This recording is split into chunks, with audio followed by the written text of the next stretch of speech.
ഹരേ ഹരേ രാമ രാമ രാമ ഹരേ ഹരേ ഹരേ കൃഷ്ണ കൃഷ്ണ കൃഷ്ണ ഹരേ ഹരേ ഹരേ രാമ രാമ രാമ ഹരേ ഹരേ ഹരേ കൃഷ്ണ കൃഷ്ണ കൃഷ്ണ ഹരേ ഹരേ ഹരേ രാമ രാമ രാമ ഹരേ ഹരേ ഹരേ കൃഷ്ണ കൃഷ്ണ കൃഷ്ണ ഹരേ ഹരേ ഹരേ രാമ രാമ ഹരേ ഹരേ ഹരേ കൃഷ്ണ കൃഷ്ണ കൃഷ്ണ ഹരേ ഹരേ ഹരേ രാമ രാമ ഹരേ ഹരേ ഹരേ കൃഷ്ണ കൃഷ്ണ കൃഷ്ണ ഹരേ ഹരേ ഹരേ ഹരേ ഹരേ രാമ രാമ ഹരേ ഹരേ ഹരേ ഹരേ ഹരേ രാമ രാമ രാമ ഹരേ ഹരേ ഹരേ കൃഷ്ണ ഹരേ കൃഷ്ണ ഹരേ ഹരേ കൃഷ്ണ കൃഷ്ണ എല്ലാവർക്കും പ്രണാമം. ഹരേ കൃഷ്ണ. ഓം നമോ ഭഗവതേ വാസുദേവായ. ഓം നമോ ഭഗവതേ വാസുദേവായ. ഓം നമോ ഭഗവതേ വാസുദേവായ. ഓം അജ്ഞാനതിമിരാന്ധസ്യ ജ്ഞാനാഞ്ജനാശലാകയ ചക്ഷുരുന്മീലിതം യേന തസ്മൈ ശ്രീ ഗുരവേ നമഃ. നമോ വിഷ്ണുപാദായ കൃഷ്ണപ്രേഷ്ഠായ ഭൂതലേ ശ്രീമതേ ഭക്തിവേദാന്ത സ്വാമിനിധി നാമിനേ. നമസ്തേ സാരസ്വതേ ദേവേ ഗൗരവാണി പ്രചാരിണേ നിർവിശേഷ ശൂന്യവാദി പാശ്ചാത്യദേശധാരിണേ. ജയ ശ്രീ കൃഷ്ണ ചൈതന്യ പ്രഭു നിത്യാനന്ദ ശ്രീ അദ്വൈത ഗദാധര ശ്രീവാസാദി ഗൗരഭക്ത വൃന്ദ. ഹരേ കൃഷ്ണ കൃഷ്ണ കൃഷ്ണ ഹരേ ഹരേ ഹരേ രാമ രാമ രാമ ഹരേ ഹരേ. ഹരേ കൃഷ്ണ. ശ്രീ ശ്രീ രാധാ ഗോവിന്ദ ടെമ്പിൾ ഇസ്കോൺ ബാംഗ്ലൂരിന്റെ ഭക്തിരസാമൃത സിന്ധു ക്ലാസ്സിലേക്ക് എല്ലാവർക്കും സ്വാഗതം. ഹരേ കൃഷ്ണ. എല്ലാവർക്കും പ്രണാമം. നമ്മള് അധ്യായം 2 അല്ലെ നമ്മൾ എടുക്കുന്നത് എടുത്തു തുടങ്ങി തോന്നുന്നു. രണ്ടാമത്തെ തീയം ഭക്തിയുടെ പ്രാഥമിക തലങ്ങളും ഇതാണ് രണ്ടാമത്തെ അധ്യായം. രണ്ടാമത്തെ അധ്യായത്തില് നമ്മള് 3 ഭക്തിയെ കുറിച്ച് പറഞ്ഞിരുന്നു. 3 തരം ഭക്തി ഏതൊക്കെയാണ്? സാധനഭക്തി, ഭാവഭക്തി, പ്രേമഭക്തി. സാധനാഭക്തി, ഭാവഭക്തി, പ്രേമഭക്തി. എന്താണ് ഭക്തി? പരിശീലനത്തിലൂടെയുള്ള ഭക്തിയാണ് സാധനാഭക്തി. പരിശീലനത്തിലൂടെ അല്ലെ, നമ്മള് പരിശീലിച്ചുകൊണ്ട് നമ്മൾ തത്വങ്ങളൊക്കെ അനുസരിച്ചുകൊണ്ട് നമ്മൾ ഒരു നിയന്ത്രണ തത്വങ്ങളൊക്കെ പാലിച്ച് ശാസ്ത്രങ്ങളിൽ പറഞ്ഞ പ്രകാരം ചെയ്യുന്നതാണ് സാധനാഭക്തി. ഭാവഭക്തി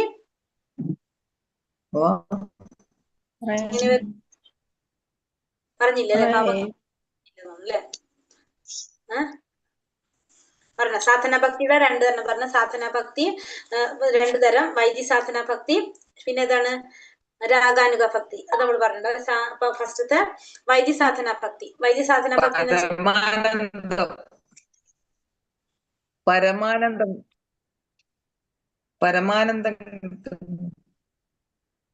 മനസ്സിലായല്ലോ മഹാരാജ് എന്താ പറഞ്ഞ? നൈഷ്ഠിക ഭക്തി, വൈദ്യശാസ്ത്രം. അതായത് നമ്മള് ഇഷ്ടത്തോടെ ചെയ്യുന്നതല്ല, പക്ഷെ നമ്മൾ ഗുരു പറയുന്നതനുസരിച്ച് തത്വങ്ങളൊക്കെ ചെയ്ത് നമ്മൾ പോകുന്നതാണ് വൈദ്യ സാധന ഭക്തി. അത് ചെയ്ത് വരുമ്പോ നമുക്ക് എന്ത് വരും? അത് നമ്മൾ ഉള്ളിൽ നിന്ന് വരുന്നതല്ല. അങ്ങനെ ചെയ്ത് വരുമ്പോ നമുക്ക് അറ്റാച്ച്മെന്റ് വരും, അതിനോട് ആഗ്രഹം വരും. നമ്മുടെ ഉള്ളിൽ നിന്ന് ചെയ്യാൻ തുടങ്ങും അല്ലെ, ആത്മാർത്ഥതയോടെ ചെയ്യാൻ തുടങ്ങും. അപ്പൊ അതെന്തായിട്ട് മാറും? അതാണ് രാഗാനുഗ ഭക്തിയാവുന്നത്. രാഗാനുഗ സാധന ഭക്തിയായിട്ട് മാറുന്നു പറഞ്ഞു. അപ്പൊ സ്വമേധയാ തന്നെ നമ്മള് അതുവരെ നമ്മള് ഒരാള് പറഞ്ഞനുസരിച്ച് ചെയ്യാൻ തുടങ്ങുന്നത്, പിന്നെ നമ്മൾ സ്വമേധയാ ചെയ്യാൻ തുടങ്ങും. ഇതാണ് രാഗാനുഗ സാധന ഭക്തി എന്ന് പറയുന്നത് അല്ലെ. പിന്നെ വേറെന്താ പഠിച്ചിട്ടുണ്ടായിരുന്നല്ലേ? ഭാവഭക്തി.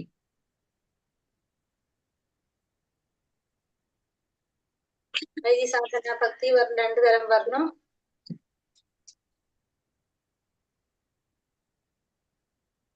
നൈസർഗിക ഭക്തി. നൈസർഗിക ഭക്തിയാണ് എന്തെന്ന് പറയുന്നത്? രാഗാനുഗ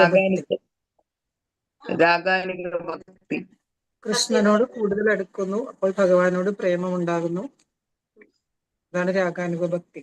ഇഷ്ടമില്ലാത്ത ഒരാളുടെ ഉപദേശപ്രകാരം ചെയ്യുന്ന ഭക്തിയാണ് നൈസർഗിക ഭക്തി. ഇഷ്ടമില്ലാത്ത ഒരാൾ മാതാജി എന്താ പറഞ്ഞത്?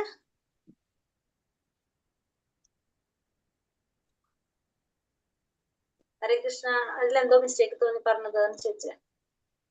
വൈദിശാസന ഭക്തി ചെയ്ത് ഭഗവാനോട് നമ്മൾക്ക് ഉള്ളിൽ നിന്നും വരുന്ന ഭക്തിയാണ് ഇഷ്ടമല്ലാതെ ചെയ്തു, രാഗാനുഗ ഭക്തി. പിന്നെ ചെയ്ത് ഇഷ്ടപ്പെട്ടു, ഓക്കെ ഓക്കെ, ശരി ശരി ശരി. ഇഷ്ടമുണ്ടാവുന്ന ഭക്തിയാണ് രാഗാനുരാഗ ഭക്തി. അതെ അതെ, ഞാൻ ഇഷ്ടമില്ലാതെ പറഞ്ഞിക്ക് മനസ്സിലായില്ല പറഞ്ഞെന്താണത്. ഇവിടെ എത്തിയിട്ടില്ലല്ലോ. എവിടെ എത്തി നമ്മള്? ശ്രവണ സ്മരണ കീർത്തന എന്നിവയിൽ കൂടി ഈശ്വരനെ ഗോസ്വാമി കൊള്ളുക. പരീക്ഷിതരാജാവിനോട് ഇങ്ങനെ ചെയ്താൽ മരണത്തെ ഭയക്കേണ്ട ആവശ്യമില്ല.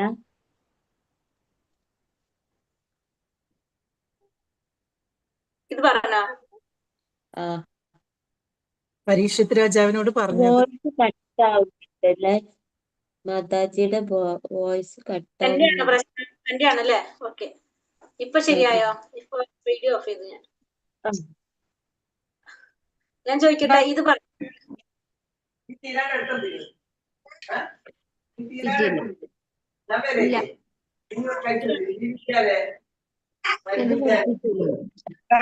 വരെ, രാഗാനുഗ ഭക്തി വരെ പറഞ്ഞു. രാഗാനുഗ ഭക്തി വരെ പറഞ്ഞു.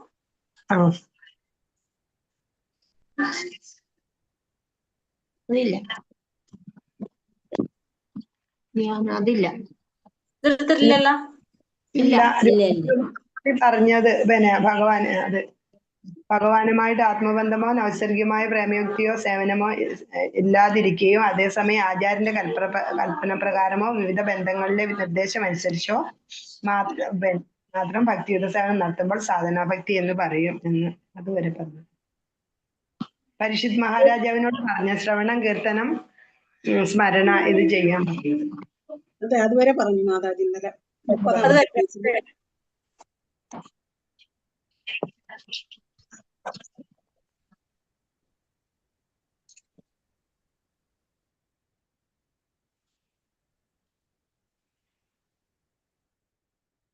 പരാജയം വന്നിട്ടുണ്ടോ ഇപ്പോൾ? അല്ലേ?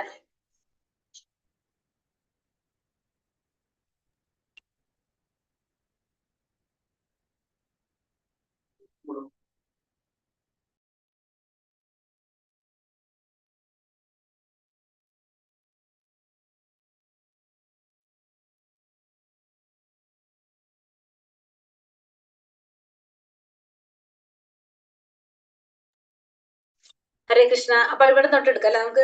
ഭഗവത് ഭക്തന് പരാജയമില്ലെന്ന് ഭഗവത്ഗീത പറയുന്നു. ഭക്തിശൂന്യന്മാർക്ക് എപ്പോഴും പരാജയമായിരിക്കും അനുഭവം. മനുഷ്യരൂപം ലഭിച്ചിട്ടും ജനന മരണങ്ങളുടെ ഊരാക്കുടുക്കിൽ നിന്ന് രക്ഷപ്പെടാനുള്ള സുവർണാവസരം നഷ്ടപ്പെടുത്തുന്നു എന്നാണ് പരാജയം എന്നതുകൊണ്ട് അർത്ഥാക്കുന്നത്. അപ്പൊ പരാജയം മനുഷ്യർക്ക് ശരിക്കും എന്താണ് പറയുന്നത്? ഭഗവാന്റെ ഭക്തന്മാർക്ക് പരാജയമില്ലെന്നാണ് ഭഗവത്ഗീതയിൽ പറയുന്നത്. അപ്പൊ ഭക്തിശൂന്യന്മാർക്ക് എപ്പോഴും പരാജയമായിരിക്കും അനുഭവം ഉണ്ടാകുന്നത്. ഭക്തി ഇല്ലാത്തവർക്ക് എപ്പോഴും എന്താണ്? പരാജയമാണ്. അപ്പൊ ഈ പരാജയം എന്ന് വെച്ചാൽ എന്താണ് അർത്ഥാക്കുന്നത്? മനുഷ്യ ശരീരം ലഭിച്ചിട്ടും ഈ ജനന മരണങ്ങളുടെ ഊരാക്കുടുക്കിൽ നിന്ന് രക്ഷപ്പെടാനുള്ള സുവർണാവസരം നഷ്ടപ്പെടുത്തുന്നു എന്നതാണ് എന്തുകൊണ്ട് അർത്ഥാക്കുന്നത്? പരാജയം എന്ന പദം കൊണ്ട് അർത്ഥാക്കുന്നത്. അപ്പൊ ജനന മരണങ്ങളുടെ ഊരാക്കുടുക്കിൽ നിന്ന് രക്ഷപ്പെടാനുള്ള സുവർണ അവസരം നഷ്ടപ്പെടുത്താം. അതിനാണ് നമ്മൾ എന്ത് പറയുന്നത്? പരാജയം എന്ന പദം കൊണ്ട് അർത്ഥമാക്കുന്നത്. അപ്പൊ നമ്മളൊരു മനുഷ്യജന്മം എന്തിനു വേണ്ടിയിട്ടുള്ളതാണ്? നമുക്ക് ശരിക്കും നമുക്ക് ഭഗവാനെ പ്രാപിക്കാനുള്ളതാണ്, നമുക്ക് സാക്ഷാത്കാരം നേടാൻ വേണ്ടിയിട്ടുള്ളതാണ് പറയുന്നത്. നമ്മളെ മനുഷ്യജന്മം നമുക്ക് എന്ത് ചെയ്യണം? ഇതിൽ നിന്ന് രക്ഷപ്പെടണം, ജനന മരണങ്ങളുടെ ഊരാക്കുടുക്കിൽ നിന്ന് രക്ഷപ്പെടണം. പക്ഷെ നമ്മൾ ആ ഒരു ശരീരം കിട്ടിയിട്ടും, മനുഷ്യന്റെ ശരീരം കിട്ടിയിട്ടും നമ്മളത് ചെയ്യുന്നില്ലെങ്കിൽ, അത് രക്ഷപ്പെടാനുള്ള അവസരം നമ്മൾ ഉപയോഗപ്പെടുത്തുന്നില്ലെങ്കിൽ നമുക്ക് എന്ത് സംഭവിക്കാണ്? പരാജയം സംഭവിക്കുന്നു. അതാണ് അവിടെ അർത്ഥാക്കുന്നത്. പ്രകൃതി നിയമങ്ങൾ അവനെ എവിടെയെല്ലാം വലിച്ചിഴയ്ക്കുന്നു എന്ന് അങ്ങനെയുള്ളവർ അറിയുന്നില്ല. അപ്പൊ ഭൗതിക പ്രകൃതിയുടെ നിയമങ്ങള് ഇങ്ങനെയുള്ളവരെ എവിടെയെല്ലാം വലിച്ചിഴയ്ക്കുന്നുള്ളത് ഇങ്ങനെ അറിയാനായിട്ട് സാധിക്കുന്നില്ല. കാരണം ഒരു മനുഷ്യജന്മം കിട്ടിയിട്ടും ഈ ഭൗതിക പ്രപഞ്ചത്തിൽ നിന്ന്, ഈ ജനന മരണ ചക്രത്തിൽ നിന്ന് രക്ഷപ്പെടാൻ ശ്രമിക്കാത്തവൻ സംഭവിക്കുന്നുള്ളത് അവർക്ക് പോലും അവർക്ക് അറിയാനായിട്ട് സാധിക്കുന്നില്ല. മനുഷ്യരൂപം ലഭിച്ചിട്ടും കൃഷ്ണാവബോധം വളർത്തുന്നില്ലെന്ന് സങ്കല്പിക്കുക. 84 ലക്ഷം വിഭിന്ന ജീവിവർഗങ്ങളിലായി ജനന മരണങ്ങളിലായിരിക്കും അവർ വലിച്ചെറിയപ്പെടുക. ആത്മീയ ബോധം തന്നെ അയാൾക്ക് നഷ്ടപ്പെടുന്നു. മരമായിട്ടോ ജന്തുവായിട്ടോ പക്ഷിയായിട്ടോ എന്തായിട്ടാണ് വീണ്ടും ജനിക്കുക എന്ന് ആർക്കറിയാം? അപ്പൊ ഒരു മനുഷ്യരൂപം കിട്ടിയിട്ടും കൃഷ്ണാവബോധം വളർത്തുന്നില്ല എങ്കിൽ ഈ 84 ലക്ഷത്തില് 4 ലക്ഷമാണ് മനുഷ്യരുള്ളത്. ബാക്കി 80 ലക്ഷത്തില് ഏതെങ്കിലും ഒരെണ്ണത്തിലേക്കായിരിക്കും ഈ മരണശേഷം അവർ ജന്മം എടുക്കേണ്ടതായിട്ട് വരുന്നത്, അവർ വലിച്ചെറിയപ്പെടുന്നത്. അപ്പൊ ആത്മീയ ബോധം അയാളുടെ നഷ്ടപ്പെടും. മരമായിട്ടോ ജന്തുവായിട്ടോ പക്ഷിയായിട്ടോ ഒക്കെ ആയിരിക്കും അവൾ വീണ്ടും ജനിക്കേണ്ടതായിട്ട് വരുന്നത്. എങ്ങനെയാണ്? ആ മനുഷ്യ ശരീരം കിട്ടിയിട്ടും നമ്മള് കൃഷ്ണാവബോധം വളർത്തുന്നില്ലെങ്കിൽ അങ്ങനെയുള്ളവർക്ക് ഇത്തരത്തിലുള്ള അനുഭവങ്ങളായിരിക്കും ഉണ്ടാകാനായിട്ട് പോകുന്നത്. അപ്പൊ നമ്മളെ മനുഷ്യജന്മത്തിന്റെ ധർമ്മം, മനുഷ്യന്റെ പരമമായ ധർമ്മം എന്ന് പറയുന്നത് ഭഗവാന്റെ സേവനമാണ്. അത് നമ്മൾ ചെയ്യാത്തിടത്തോളം നമുക്ക് എന്തില്ല, നമുക്കൊരു സുരക്ഷിതത്വം ഇല്ല. കാരണം നമ്മൾ അടുത്തൊരു ജന്മം നമുക്ക് മനുഷ്യന്റെ ശരീരമല്ല കിട്ടാൻ പോകുന്നത്, ഈ 80 ലക്ഷത്തിൽ വരുന്ന ഏതെങ്കിലും ഒരെണ്ണത്തിന്റെ ശരീരമായിരിക്കും നമുക്ക് കിട്ടാൻ പോകുന്നത്. നമ്മുടെ ആത്മീയ ബോധം തന്നെ നമുക്ക് നഷ്ടമാകാണ് ചെയ്യുന്നത്. നമ്മുടെ കൃഷ്ണാവബോധം ആദി രൂപത്തിൽ തന്നെ വീണ്ടെടുക്കാൻ ശ്രീല രൂപ ഗോസ്വാമി പറയുന്ന ഉപാധി ഇതാണ്. ഏത് വിധത്തിലെങ്കിലും നാം ഗൗരവത്തോടെ കൃഷ്ണനിൽ മനസ്സ് വെക്കണം. മരണഭീതി ഒഴിഞ്ഞവനായി തീരണം. മരണം കഴിഞ്ഞാൽ പിന്നെ നാം എവിടെ എത്തുമെന്ന് നമുക്കറിഞ്ഞുകൂടാ. കൃഷ്ണാവബോധം നമ്മുടെ കൃഷ്ണാവബോധം ആദി രൂപത്തിൽ തന്നെ വീണ്ടെടുക്കാൻ നമ്മൾ ശ്രീല രൂപ ഗോസ്വാമി പറയുന്ന ഉപാധി ഏതാണ്? ഈ ഏത് വിധത്തിലെങ്കിലും നമ്മൾ എന്ത് ചെയ്യണം? ഗൗരവത്തോടെ ഭഗവാനില് കൃഷ്ണനില് മനസ്സ് വെക്കണം. മരണഭീതി ഒഴിഞ്ഞവനായി തീരണം. അപ്പൊ ഏറ്റവും വലിയ ഭയം എന്ന് പറയുന്നത് മരണഭയമാണ്, അല്ലെ? അപ്പൊ നമ്മൾ പറയുന്നുണ്ട് അല്ലെ, സ്വല്പം അപ്യസ്യ ധർമ്മസ്യ ത്രായത്തെ മഹതോ ഭയാത്. എന്നത് മഹാഭയങ്ങളിൽ നിന്ന് പോലും നമ്മളെ എന്ത് സംരക്ഷിക്കുന്ന പറയുന്നത് സ്വല്പം അപ്യസ്യ ധർമ്മസ്യ, സ്വല്പം നമ്മള് ഭഗവത് സേവനം ചെയ്തു കഴിഞ്ഞാൽ മഹാഭയങ്ങളിൽ നിന്ന് പോലും നമ്മളെ രക്ഷിക്കുന്നു പറയുന്നുണ്ട്. അപ്പൊ ഏറ്റവും വലിയ ഭയം എന്ന് പറയുന്നത് മരണഭയമാണ്. അപ്പൊ അതിൽ നിന്ന് നമുക്ക് ഒഴിഞ്ഞവനായിട്ട് തീരണമെങ്കിൽ നമ്മൾ എന്ത് ചെയ്യണം? കൃഷ്ണാവബോധം അത് ആദ്യ രൂപത്തിൽ തന്നെ വീണ്ടെടുക്കാനായിട്ട് നമ്മൾ ശ്രമിക്കണം. അങ്ങനെ നമ്മൾ ചെയ്തു കഴിഞ്ഞാൽ നമുക്ക് മരണഭയം ഒഴിവാക്കാനായിട്ട് സാധിക്കും. മരണം കഴിഞ്ഞാൽ പിന്നെ നാം എവിടെ എത്തുമെന്ന് നമുക്ക് അറിഞ്ഞുകൂടാ. കാരണം മരണം കഴിഞ്ഞാൽ പിന്നെ നമുക്ക് എവിടെ എത്തുന്നുള്ളത് നമുക്ക് അറിയാനായിട്ട് സാധിക്കില്ല. അപ്പൊ അതുകൊണ്ട് നമ്മൾ എന്ത് ചെയ്യണം? മരണഭയം നമ്മൾ ഒഴിവാക്കിയിരിക്കണം. കാരണം നാം പൂർണ്ണമായും പ്രകൃതിയുടെ നിയന്ത്രണത്തിലാണ്. ഭഗവാൻ കൃഷ്ണൻ മാത്രമാണ് പ്രകൃതിയുടെ നിയന്താവ്. അതിനാൽ കൃഷ്ണാവബോധം ഗൗരവമായി കൈക്കൊണ്ടാൽ മാത്രമേ ജനന മരണങ്ങളുടെ അവസാനിക്കാത്ത ശൃംഖലയിലേക്ക് നാം ഗൗരവമായി കൈക്കൊണ്ടാൽ മാത്രമാണ് ജനന മരണങ്ങളുടെ അവസാനിക്കാത്ത ശൃംഖലയിലേക്ക് നാം പെടില്ല എന്ന് പറയുന്നത്. അതായത് നമ്മള് പൂർണ്ണമായിട്ടും ആരുടെ നിയന്ത്രണത്തിലാണ്? ഭൗതിക പ്രകൃതിയുടെ നിയന്ത്രണത്തിലാണ്. അപ്പൊ ഭഗവാൻ മാത്രമാണ് ഈ പ്രകൃതിയുടെ നിയന്താവ്. ആരാണ്? ഭഗവാനാണ്. അപ്പൊ കൃഷ്ണാവബോധം ഗൗരവമായിട്ട് കൈക്കൊണ്ടാൽ മാത്രമാണ് നമുക്ക് എന്ത് സാധിക്കുന്നത്? ഈ ജനന മരണ ചക്രത്തിൽ നിന്നും മാറാൻ സാധിക്കുന്നത്. ഇതിൽ നിന്നും അവസാനിക്കാത്ത ഈ ശൃംഖലയിലേക്ക്, അല്ലെങ്കിൽ നമ്മൾ എന്താ സംഭവിക്കുന്നത്, ഇതിൽ തന്നെ നമ്മൾ നിന്നുകൊണ്ടേയിരിക്കും. ഇപ്പൊ നമ്മള് ഭൗതിക പ്രകൃതിയുടെ നിയന്ത്രണത്തിലാണ്, ഭഗവാൻ മാത്രമാണ് അതിന്റെ നിയന്താവ്. അതുകൊണ്ട് നമ്മൾ എന്ത് ചെയ്തിരിക്കണം? കൃഷ്ണാവബോധം ഗൗരവമായിട്ട് കൈക്കൊണ്ടാൽ മാത്രമേ നമുക്ക് ഈ ഭൗതിക പ്രപഞ്ചത്തിൽ നിന്നും മാറാനായിട്ട് സാധിക്കുള്ളൂ, അല്ലാതെ നമുക്ക് സാധിക്കില്ല. പത്മപുരാണത്തിലും ഇതേ കാര്യം ഉപദേശിക്കുന്നുണ്ട്. വിഷ്ണുവിനെ സ്മരിക്കണം എന്നാണ് ഇവിടെ പറയുന്നത്. ഇതിനാണ് ധ്യാനം എന്ന് പറയുന്നത്. അപ്പോ നമ്മൾ എന്ത് ചെയ്യണം? ഭഗവാനെ സ്മരിക്കണം, വിഷ്ണുവിനെ സ്മരിക്കണം എന്നാണ് പറയുന്നത്. ഇതിന് നമുക്ക് എന്ത് പറയാം? ധ്യാനിക്കുക, ഭഗവാനെ സ്മരിക്കുക.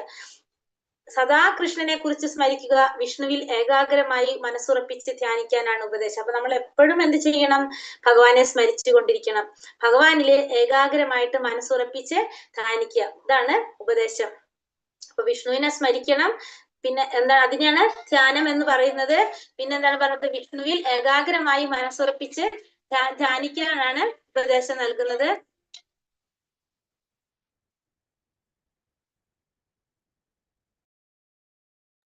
ഒരു മിനിറ്റ്. ഹരികൃഷ്ണ.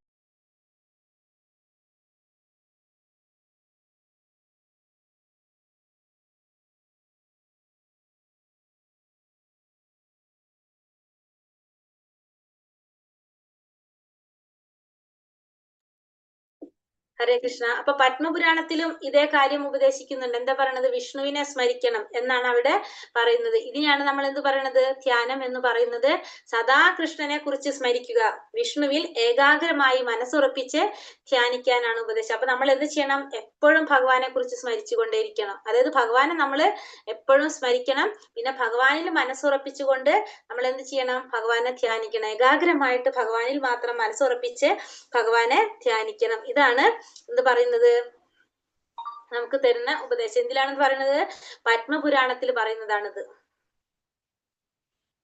ഭഗവാനെ സദാ സ്മരിക്കുക, ധ്യാനത്തിലൂടെ മനസ്സ് സദാസമയം വിഷ്ണു രൂപത്തിൽ നിരതമാക്കുക, ഒരു നിമിഷം പോലും ഭഗവാനെ മറക്കാതിരിക്കുക. ഇതാണ് പത്മപുരാണം നിർദ്ദേശിക്കുന്നത്. ഈ മാനസിക ഭാവത്തിനെ സമാധി എന്ന് പറയും. സമാധി എന്ന് പറഞ്ഞാൽ നമുക്ക് കണ്ണടച്ചാലും കണ്ണു തുറന്നാലും ഭഗവാനെ മാത്രം കാണുന്ന ഒരു അവസ്ഥ. ഏത് സമയത്തും ഭഗവാനെ മാത്രം അറിയുന്നു, ഭഗവാനെ കുറിച്ച് മാത്രം മനസ്സിലാക്കാൻ സാധിക്കുന്ന ഒരു അവസ്ഥ. അപ്പൊ ഒരു നിമിഷം പോലും നമ്മൾ എന്ത് ചെയ്യുന്നില്ല? ഭഗവാനെ മറക്കാതിരിക്കുക. ഒരു സമയം പോലും ഭഗവാനെ ഓർക്കാത്തൊരു സമയം പോലും നമുക്ക് ഉണ്ടാകുന്നില്ല എന്നാണ് പത്മപുരാണത്തിൽ നിർദ്ദേശിക്കുന്ന ഈ ഒരു ഭാവം. അത്തരത്തിലുള്ളൊരു ഭാവത്തിന് നമുക്ക് എന്ത് പറയാം? സമാധി എന്ന് പറയാനായിട്ട് സാധിക്കും. അതായത് എപ്പോഴും ഭഗവാനെ കുറിച്ച് മാത്രം ചിന്തിച്ചു കൊണ്ടിരിക്കുക. ചതുർബാഹുവായ വിഷ്ണു രൂപത്തിലോ ദ്വിബാഹുവായ കൃഷ്ണ രൂപത്തിലോ ഏതിൽ മനസ്സ് കേന്ദ്രീകരിച്ചാലും സമം തന്നെ. അപ്പൊ നാരായണ രൂപത്തിലായാലും കൃഷ്ണ രൂപത്തിലായാലും ഏതിൽ മനസ്സൂന്നിയാലും എങ്ങനെയാണ്? രണ്ടും സമം തന്നെ, ഒരേപോലെ തന്നെ. എങ്കിലും എന്താണ് പറയുന്നത്? എങ്കിലും പത്മപുരാണം സമയം തന്നെ പത്മപുരാണം പറയുന്നു, ഏതെങ്കിലും വിധത്തിൽ സദാ വിഷ്ണുവിനെ കുറിച്ച് ചിന്തിക്കുക, ഒരിക്കലും ഒരു പരിതസ്ഥിതിയിലും അദ്ദേഹത്തെ മറക്കാതിരിക്കുക. ഇവിടെ എന്താ പറയുന്നത്? എപ്പോഴും ഭഗവാനെ കുറിച്ച് ചിന്തിക്കുക, ഒരിക്കലും ഭഗവാനെ മറക്കാതിരിക്കുക. യഥാർത്ഥത്തിൽ എല്ലാ വൈദികതത്വങ്ങളുടെയും അടിസ്ഥാന പ്രമാണം ഇത് മാത്രമാണ്. അപ്പൊ എന്താണ് പറയുന്നത്? അടിസ്ഥാന പ്രമാണം എന്ന് പറയുന്നത് എല്ലാ ശാസ്ത്രങ്ങളുടെയും അടിസ്ഥാന പ്രമാണം എന്താ പറയുന്നത്? എപ്പോഴും ഭഗവാനെ കുറിച്ച് ചിന്തിക്കുക, ഏതൊരു പരിതസ്ഥിതിയിലും ഭഗവാനെ മറക്കാതിരിക്കുക. ഒന്ന് പോസിറ്റീവായിട്ട് പറയുന്നു, എപ്പോഴും ഭഗവാനെ കുറിച്ച് ചിന്തിക്കണം. പിന്നെ പറയുന്നതാണ്? ഒരിക്കലും ഭഗവാനെ മറക്കാതിരിക്കുക. ഇതാണ് എല്ലാ വൈദിക തത്വങ്ങളുടെയും അടിസ്ഥാന പ്രമാണം എന്ന് പറയുന്നത്.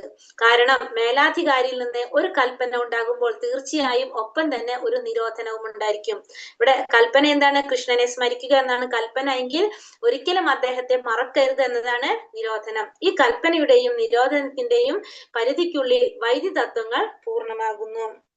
അപ്പൊ ഒരു കൽപ്പനയും ഒരു നിരോധനവും ഉണ്ടാവും. അപ്പൊ ഇവിടെ മേലധികാരികളിൽ നിന്നുള്ള കൽപ്പന എന്താണ്? എപ്പോഴും ഭഗവാനെ സ്മരിക്കണം. നിരോധനം എന്താണ്? ഒരിക്കലും ഭഗവാനെ മറക്കരുത് എന്നാണ് നിരോധനം. അതാണ് എന്തില് പറയുന്നത്? വിഷ്ണുവിനെ കുറിച്ച് പത്മപുരാണത്തില് പറയുന്നതാണത്. കുറെ പുരാണങ്ങൾ പറയുന്നുണ്ട്. പത്മപുരാണം, വിഷ്ണു പുരാണം എന്നൊക്കെ പറഞ്ഞിട്ട് കുറെ വരുന്നുണ്ട്.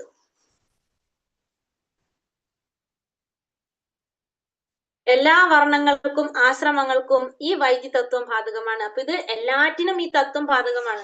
എല്ലാറ്റിനും ഈ തത്വം ബാധകമാണ്. ജാതിക്കും തൊഴിലിനും ഈ തത്വങ്ങൾക്കുള്ളിൽ ഒതുങ്ങിയേ പറ്റൂ. ബ്രാഹ്മണർ ബുദ്ധിമത് വിഭാഗം, ക്ഷത്രിയർ യോദ്ധാക്കൾ, രാജ്യം ഭരിക്കുന്നവർ, വൈശ്യർ കൃഷിയും വ്യവസായവും നടത്തുന്നവർ, ശൂദ്രർ സേവകന്മാര്, കൂലിക്കാര് എന്നിവയാണ് 4 വർണ്ണങ്ങൾ. നമുക്കറിയാവുന്നതാണത്. 4 വർണ്ണങ്ങള് ഏതൊക്കെയാണെന്ന്. ക്ഷത്രിയൻ, വൈശ്യർ, ബ്രാഹ്മണർ, ക്ഷത്രിയർ, വൈശ്യർ, ശൂദ്രർ. ബ്രാഹ്മണര് ബുദ്ധിയുള്ള വിഭാഗം, ക്ഷത്രിയര് യോദ്ധാക്കള് രാജ്യം ഭരിക്കുന്നു, വൈശ്യർ കൃഷിയും വ്യവസായവും നടത്തുന്നു, ശൂദ്രർ വ്യവസായകന്മാരും കൂലിക്കാരുമാണ് ശൂദ്രര്. ഈ 4 വർണ്ണങ്ങളും എങ്ങനെയാണ്? ഈ 4 വർണ്ണങ്ങളും അതുപോലെ തന്നെ 4 ആശ്രമങ്ങളുണ്ട്.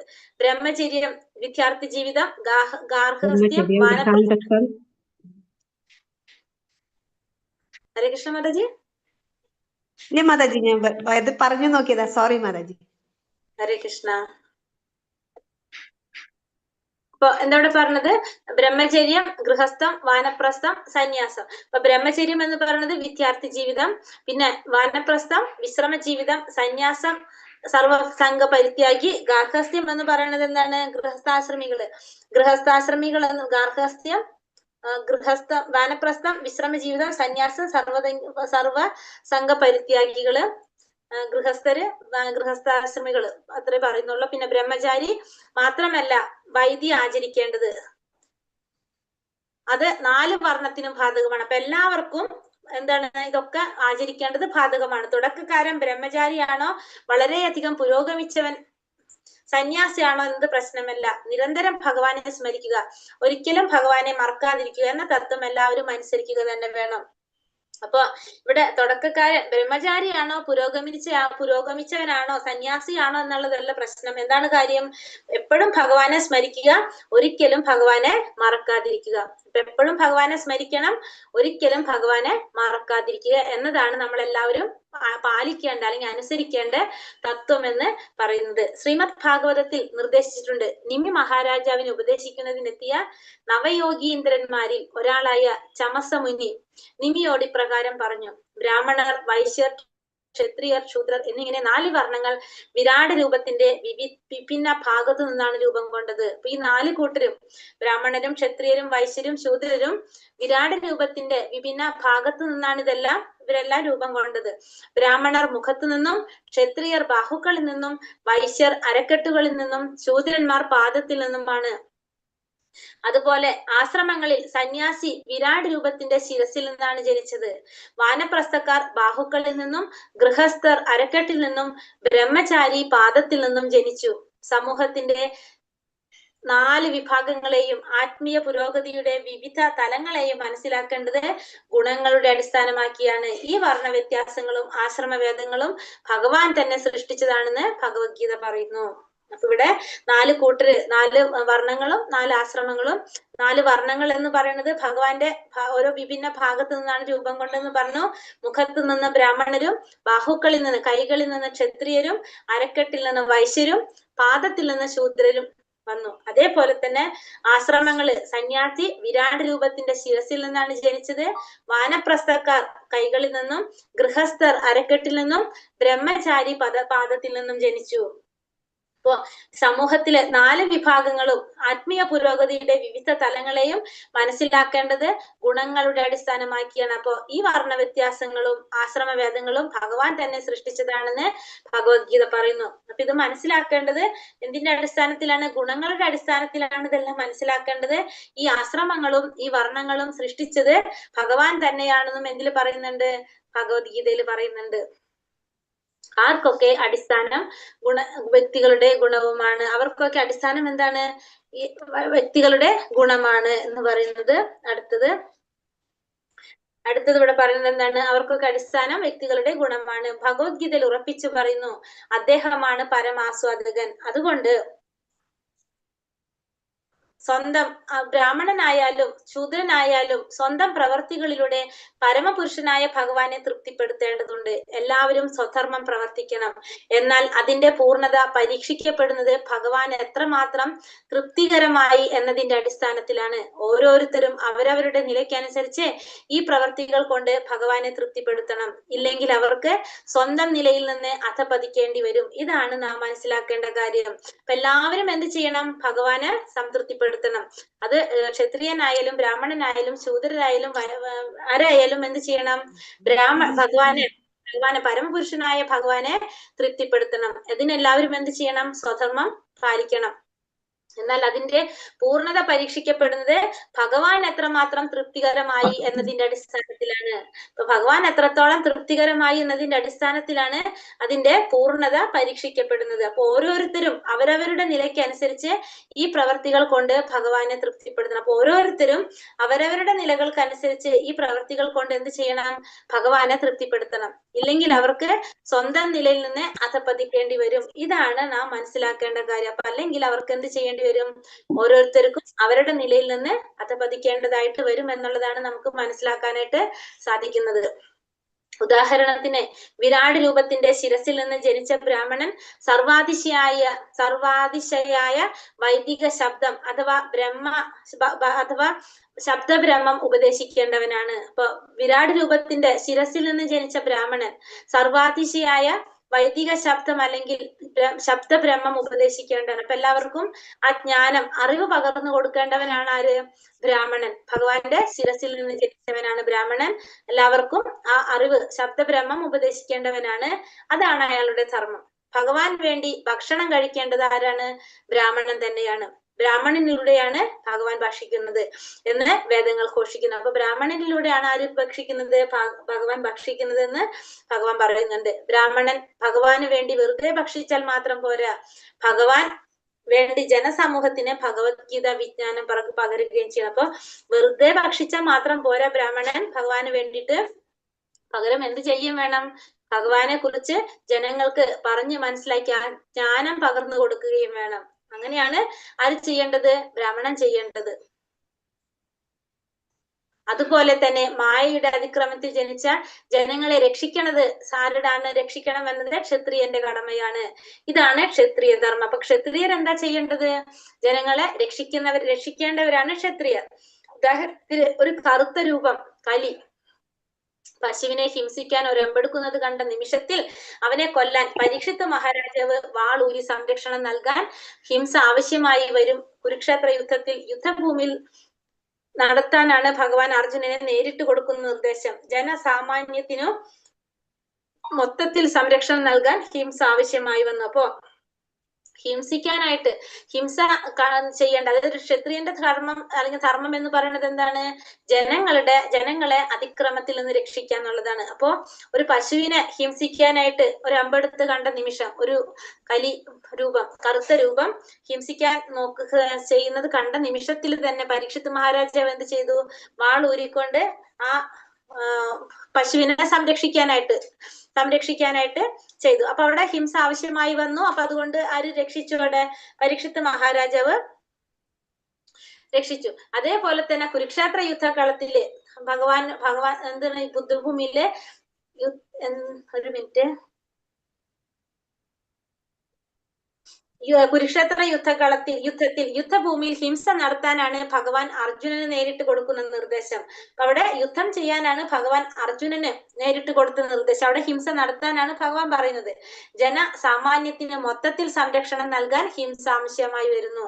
ഇപ്പൊ ജനങ്ങൾക്ക് സംരക്ഷണം നൽകാൻ അവിടെ എന്ത് വേണ്ടി വരാം, ഹിംസ ആവശ്യമായിട്ട് വരാം. കാർഷിക വസ്തുക്കളുടെ ഉൽപാദനം, വിപണനം, വിതരണം എന്നിവയാണ് വൈശ്യന്റെ ധർമ്മം. ബ്രാഹ്മണൻ, ക്ഷത്രിയർ, വൈശ്യർ എന്നീ 3 വർണ്ണങ്ങൾ ഉള്ളിടത്തോളം ബുദ്ധിശക്തി ഇല്ലാത്ത തൊഴിലാളി വിഭാഗമാണ് ശൂദ്രൻ. അതുകൊണ്ട് അധ്വാനം കൊണ്ട് മറ്റുള്ളവരെ സഹായിക്കലാണ് അവരുടെ ധർമ്മം. അപ്പൊ ഈ 3 പേർക്കും വേണ്ട സഹായങ്ങൾ ചെയ്തു കൊടുക്കലാണ് ആര് ചെയ്യേണ്ടത്, ശൂദ്രർ ചെയ്യേണ്ടത്. അതാണ് അവരുടെ ധർമ്മം. ഈ 4 വർണ്ണങ്ങളും തമ്മിൽ പൂർണ്ണമായ സഹകരണവും അതിന്റെ ഫലമായി സമൂഹത്തിന് മൊത്തത്തിൽ ആത്മീയമായ പുരോഗതിയും ഉണ്ടായി.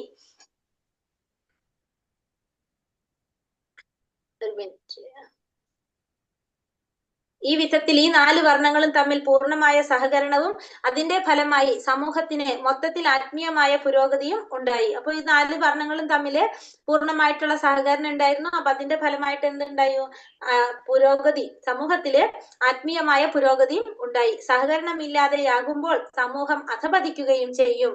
സഹകരണം ഇല്ലാണ്ടാകുമ്പോൾ എന്താ സംഭവിക്കുന്നത്, സമൂഹത്തിലെ അധപതനം സംഭവിക്കും. ഇപ്പോൾ കലിയുഗത്തിലെ അവസ്ഥയും അത് തന്നെ. ഇപ്പൊ കലിയുഗത്തിന്റെ അവസ്ഥ എന്താണ്, ഇത് തന്നെയാണ് കലിയുഗത്തിലെയും അവസ്ഥ. അപ്പൊ സഹകരണം ഇല്ലാതാകുമ്പോൾ സ്വാഭാവികമായിട്ടും അവിടെ എന്ത് സംഭവിക്കും, അധപതനം സംഭവിക്കുന്നു. മനുഷ്യ സമൂഹത്തിനെ ഒട്ടാകെ ഉചിതമായ രീതിയിൽ നിലനിർത്താനാണ് കൃഷ്ണാവബോധ പ്രസ്ഥാനം ലക്ഷ്യമിട്ടിരിക്കുന്നത്. അപ്പൊ ഈ മനുഷ്യ സമൂഹത്തിന് ഒട്ടാകെ ഉചിതമായ രീതിയിൽ നിലനിർത്താൻ വേണ്ടിയിട്ടാണ് എന്ത് നമ്മൾ ലക്ഷ്യമാക്കിയിരിക്കുന്നത്, ഈ കൃഷ്ണാവബോധം നിലനിർത്താനായിട്ട് കൃഷ്ണാവബോധ പ്രസ്ഥാനം ലക്ഷ്യം. ഒരു മിനിറ്റ് ഞാൻ നോക്കട്ടെ, ചില വേർഡ്സ് അതിൽ വിട്ടുപോകുന്നുണ്ട്. മനുഷ്യവർഗത്തിന്റെ സമൂഹത്തിന് ഒട്ടാകെ ഉചിതമായ രീതിയിൽ അല്ലെ, കണ്ടോ ആരെങ്കിലും? കേട്ടു. മനുഷ്യ സമൂഹത്തെ ഒട്ടാകെ ഉചിതമായ രീതിയിൽ നിലനിർത്താനാണ് കൃഷ്ണാവബോധ പ്രസ്ഥാനം ലക്ഷ്യമിട്ടിരിക്കുന്നത്. അപ്പൊ മനുഷ്യ സമൂഹത്തെ ഒട്ടാകെ ശരിയായ രീതിയിൽ നിലനിർത്താൻ വേണ്ടിയിട്ടാണ് എന്ത് ലക്ഷ്യം വെച്ചിരിക്കുന്നത്, കൃഷ്ണാവബോധ പ്രസ്ഥാനം ലക്ഷ്യമിട്ടിരിക്കുന്നത്. കൃഷ്ണാവബോധ പ്രസ്ഥാനം എല്ലാവർക്കും സന്തോഷവും സൗഖ്യവും അരുളുന്നു. കൃഷ്ണാവബോധത്തിലുള്ള പുരോഗമനം ആനന്ദദായകമാണ്. അപ്പൊ കൃഷ്ണാവബോധ പ്രസ്ഥാനം കൊണ്ട് എല്ലാവർക്കും സന്തോഷവും സൗഖ്യവും കിട്ടും. മാത്രമല്ല കൃഷ്ണാവബോധ പ്രസ്ഥാനം എങ്ങനെയാണ്, കൃഷ്ണ പുരോഗമനം, അത് കൃഷ്ണാവബോധത്തിലുള്ള പുരോഗമനം ആനന്ദദായകമാണ്. നമുക്ക് ആനന്ദം നൽകുന്നതാണ് എന്ത്? കൃഷ്ണാവബോധത്തിൽ പുരോഗമിക്കുന്നതോറും നമുക്ക് ആനന്ദം കിട്ടിക്കൊണ്ടേയിരിക്കും. മനുഷ്യവർഗത്തിന്റെ സാമൂഹികവും ആത്മീയവുമായ അനുശാസനങ്ങളെ പിന്തുടരുന്നതിലൂടെ ഭഗവാനെ തൃപ്തിപ്പെടുത്താൻ കഴിയുമെന്ന് ഭഗവാൻ തന്നെ ഉദ്ധവരോട് പറയുന്നുണ്ട്. ഈ സംതൃപ്തനത്തിലൂടെ സമൂഹം ഒട്ടാകെ ജീവിതാവശ്യങ്ങൾ എളുപ്പത്തിൽ നേടിയെടുക്കുകയും ചെയ്യും. കാരണം പരമപുരുഷനായ ഭഗവാനാണ് ജീവാത്മാക്കളുടെ മുഴുവൻ നിലനിൽപ്പിനും ആധാരം എന്നത് തന്നെ. അതായത് ഇവിടെ മനുഷ്യവർഗത്തിന്റെ സാമൂഹികവും ആത്മീയവുമായ അനുശാസനങ്ങളെ പിന്തുടരുന്നതിലൂടെ ഭഗവാനെ തൃപ്തിപ്പെടുത്താൻ കഴിയുമെന്ന് ഭഗവാൻ തന്നെ ഉദ്ധവരോട് പറയുന്നു. അപ്പൊ മനുഷ്യവർഗത്തിന്റെ സാമൂഹികമായിട്ടും ആത്മീയവുമായിട്ടുള്ള അനുശാസനങ്ങളിലെ പിന്തുടരുന്നതിലൂടെ ഭഗവാനെ തൃപ്തിപ്പെടുത്താൻ സാധിക്കുമെന്ന് ഭഗവാൻ ഉദ്ധവരോട് പറയുന്നുണ്ട്. അപ്പൊ ഈ നമ്മൾ സാമൂഹികമായിട്ടും ആത്മീയവുമായിട്ടുള്ള ഈ അനുശാസനങ്ങൾ പിന്തുടരുമ്പോൾ അവിടെ ആര് കൂടി തൃപ്തിപ്പെടാണ്? ഭഗവാൻ കൂടി തൃപ്തിപ്പെടുകയാണ് എന്ന് ഭഗവാൻ തന്നെ ഉദ്ധവരോട് പറയുന്നുണ്ട്. ഈ സംതൃപ്തനത്തിലൂടെ സമൂഹം ഒട്ടാകെ ജീവിതാവശ്യങ്ങൾ എളുപ്പത്തിൽ നേടിയെടുക്കുകയും ചെയ്യും. കാരണം പരമപുരുഷനായ ഭഗവാനാണ് ജീവാത്മാക്കളുടെ മുഴുവൻ നിലനിൽപ്പിനും ആധാരം. അപ്പൊ എല്ലാവരുടെ നിലനിൽപ്പിനും കാരണം ആരാണ്? ഭഗവാൻ. സമൂഹം മുഴുവൻ അതിന്റെ ധർമ്മങ്ങൾ പുലർത്തുകയും കൃഷ്ണാവബോധത്തിൽ ജീവിതം തുടരുകയും ചെയ്താൽ അതിലെ അംഗങ്ങൾക്കെല്ലാം സമാധാനവും സന്തോഷവും കൈവരും എന്ന കാര്യത്തിൽ സംശയമേ ഇല്ല. ഒന്നിനും ഒരു കുറവുമില്ലാത്ത അവസ്ഥയിൽ ലോകം മുഴുവൻ വൈകുണ്ഠമായി തീരും. അപ്പൊ നമുക്ക് എന്ത് സാധിക്കും? ഈ ലോകത്തെ നമുക്ക് വൈകുണ്ഠമാക്കി തീർക്കാൻ സാധിക്കും. നമുക്ക് എവിടെ പോകേണ്ട ആവശ്യമില്ല അതിന് വേണ്ടിയിട്ട്. ഈ ഭൗതിക ലോകം കഴിഞ്ഞ് നമുക്ക് ആത്മീയ ലോകത്തിലെ പോകേണ്ട ആവശ്യമില്ല. നമ്മൾ ഈ സമൂഹത്തില് നമ്മൾ അത് ധർമ്മങ്ങൾ പുലർത്തി പോരാ, കൃഷ്ണാവബോധത്തോടെ ജീവിതം തുടർന്നു കൊണ്ട് പോകുകയാണെങ്കിൽ നമുക്ക് ഓട്ടോമാറ്റിക്കലി എല്ലാവർക്കും എന്ത് സാധിക്കും? ഈ ഇതിനുള്ള അംഗങ്ങൾക്കെല്ലാം സമാധാനവും സന്തോഷവും കിട്ടും. പിന്നെ അത് വൈകുണ്ഠം എന്ന് വെച്ചാൽ എന്താണ്? കുണ്ഠിതങ്ങളില്ലാത്ത ലോകമാണ് അല്ലെ. ഇവിടെ നമുക്ക് എല്ലാവർക്കും സന്തോഷവും സമാധാനം കിട്ടുകയാണെങ്കിൽ പിന്നെ നമുക്ക് വൈകുണ്ഠത്തിലേക്ക് പോകേണ്ട ആവശ്യമുണ്ടോ? ഇല്ല. അപ്പൊ നമുക്ക് എന്ത് വേണം? കൃഷ്ണാവബോധം പുലർത്തിക്കൊണ്ടുവരണം. അത് നമ്മളെ ജീവിതചര്യയാക്കി മാറ്റി കഴിഞ്ഞാൽ നമുക്ക് ഇവിടെ ഈ ഭൗതിക ലോകത്ത് തന്നെ നമുക്ക് സന്തോഷവും സമാധാനവും കൈവരിക്കാൻ സാധിക്കും. വൈകുണ്ഠ ലോകം എവിടെ ആക്കാൻ പറ്റും? ഭൗതിക ലോകത്തെ വൈകുണ്ഠമാക്കി മാറ്റാനായിട്ട് സാധിക്കും. ശ്രീമദ് ഭാഗവതത്തിൽ ഇതിന് സമാനമായൊരു പ്രസ്താവമുണ്ട്. ശ്രീകൃഷ്ണൻ ഉദ്ധവരോട് പറയുന്നതാണ് സന്ദർഭം. ഭഗവാൻ പറയുന്നു, പ്രിയപ്പെട്ട ഉദ്ധവ, എല്ലാ മനുഷ്യരും കർമ്മനിരതരാണ്. വേദോക്തമായതോ ലൗകികമായതോ ആകട്ടെ ഏതെങ്കിലും ഒരു പ്രവൃത്തിയിൽ ഏർപ്പെടാതിരിക്കാൻ വയ്യ. ഇവയിൽ ഏതിലൂടെയെങ്കിലും കൃഷ്ണാവബോധം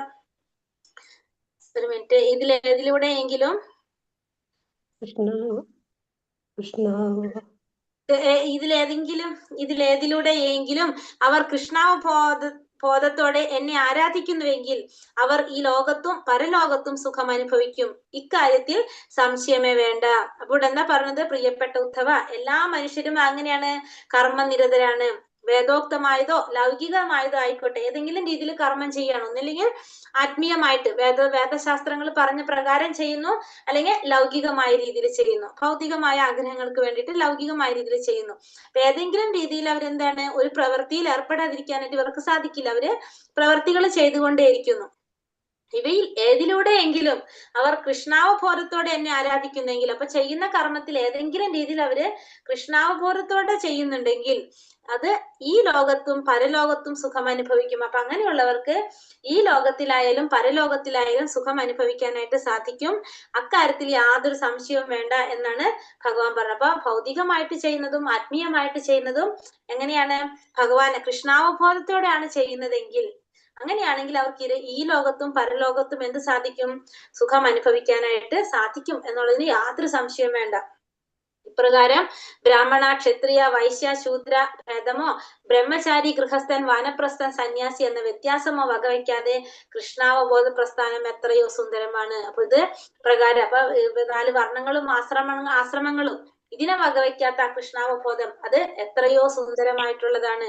എല്ലാവരും അവരവരുടെ തൊഴിലിൽ ഏർപ്പെട്ട് ജീവിക്കട്ടെ. ഒപ്പം കൃഷ്ണാവബോധത്തോടെ പ്രവൃത്തിയുടെ ഫലങ്ങൾ ഭഗവാന് സമർപ്പിച്ചുകൊണ്ട് കൃഷ്ണനെ ആരാധിക്കുകയും ചെയ്യട്ടെ. എല്ലാ സ്ഥിതികളെയും അത് ക്രമവൽക്കരിച്ചുകൊള്ളും. അപ്പൊ എന്താ ചെയ്യേണ്ടത്? എല്ലാവരും അവരവരുടെ തൊഴിലേർപ്പെട്ട് ജീവിക്കട്ടെ. അപ്പൊ എല്ലാവരും അവരവരുടേതായിട്ടുള്ള തൊഴിലുകൾ ഉണ്ട് അല്ലെ. ബ്രാഹ്മണന്, ക്ഷത്രിയന്, വൈശ്യന്, ശൂദ്രന്. അതേപോലെ തന്നെ ഗൃഹസ്ഥനും വാനപ്രസ്ഥനും സന്യാസി ബ്രഹ്മചാരി ഇവര് അപ്പൊ എല്ലാവരും ഒന്നും വകവയ്ക്കാത്ത ഒരു വ്യത്യാസവും ഇല്ലാതെ കൃഷ്ണാവബോധം ആ പ്രസ്ഥാനത്തോടു കൂടി അവര് ജീവിക്കുകയാണെങ്കിൽ അപ്പൊ അവർക്ക് എന്ത് സാധിക്കും? പ്രവൃത്തിയുടെ ഫലങ്ങൾ ഭഗവാനെ സമർപ്പിച്ചുകൊണ്ട് ഭഗവാൻ ആരാധിക്കുക ചെയ്യുകയാണെങ്കിൽ എല്ലാ സ്ഥിതികളെയും അത് ക്രമവൽക്കരിച്ചുകൊള്ളും. അപ്പൊ എല്ലാത്തിനെയും അതിന് മാറ്റി അത് ക്രമവൽക്കരിക്കാനായിട്ട് സാധിക്കും. അപ്പൊ നമ്മൾ എന്ത് ചെയ്യണം? കൃഷ്ണാവബോധത്തോടെ പ്രവൃത്തിയുടെ ഫലങ്ങൾ ഭഗവാൻ അർപ്പിച്ചുകൊണ്ട് ഭഗവാനെ ആരാധിക്കുകയും ചെയ്യുക. അപ്പൊ അങ്ങനെ ഓട്ടോമാറ്റിക്കലി എല്ലാ സ്ഥിതികളെയും അത് ക്രമവൽക്കരിച്ചുകൊള്ളും. ഈ ലോകത്തുള്ള എല്ലാ ആളുകൾക്കും ശാന്തിയും സമാധാനവും കൈവരും. അതായത് എല്ലാവരും അവരവരുടെ തൊഴിലേർപ്പെട്ട് ജീവിക്കട്ടെ. ഒപ്പം കൃഷ്ണാവബോധത്തോടെ പ്രവർത്തിച്ചുകൊണ്ട് ഫലങ്ങൾ ഭഗവാൻ അർപ്പിച്ചുകൊണ്ട് കൃഷ്ണനെ ആരാധിക്കുകയും ചെയ്യുമ്പോൾ എല്ലാ സ്ഥിതികളും സ്വാഭാവികമായിട്ട് ക്രമവൽക്കരിക്കും. എല്ലാവർക്കും എന്ത് വരും? ശാന്തിയും സമാധാനം കൈവരിക്കാനായിട്ട് സാധിക്കും. നാരദ പഞ്ചരാത്രത്തിൽ ഭക്തിയുടെ സേവനത്തിന്റെ നിയാമക തത്വങ്ങളെ കുറിച്ച് ഇങ്ങനെ പറയുന്നു. വേദഗ്രന്ഥങ്ങളിൽ പറയുന്നതും ഭഗവാന്റെ സംതൃപ്തിയെ ലക്ഷ്യമാക്കിക്കൊണ്ടുള്ളതുമായ ഏത് കർമ്മവും ഭക്തിയുടെ സേവനത്തിന്റെ നിയാമക തത്വമായി വിശുദ്ധാചാര്യന്മാർ അംഗീകരിച്ചിരിക്കുന്നു. അപ്പൊ വേദഗ്രന്ഥങ്ങളിൽ പറയുന്നതും ഭഗവാന്റെ സംതൃപ്തി ലക്ഷ്യമാക്കിയിട്ട് നമ്മൾ ചെയ്യുന്ന എല്ലാ കർമ്മവും എന്താണ്? ഭക്തിയുടെ സേവനത്തിന്റെ നിയാമക തത്വങ്ങളിൽ വരുന്നതാണെന്ന് വിശുദ്ധാചാര്യന്മാർ പറയുന്നു. അപ്പോ എങ്ങനെയുള്ളതാണ് ഭക്തിയുടെ സേവനത്തിൽ വരുന്നത്?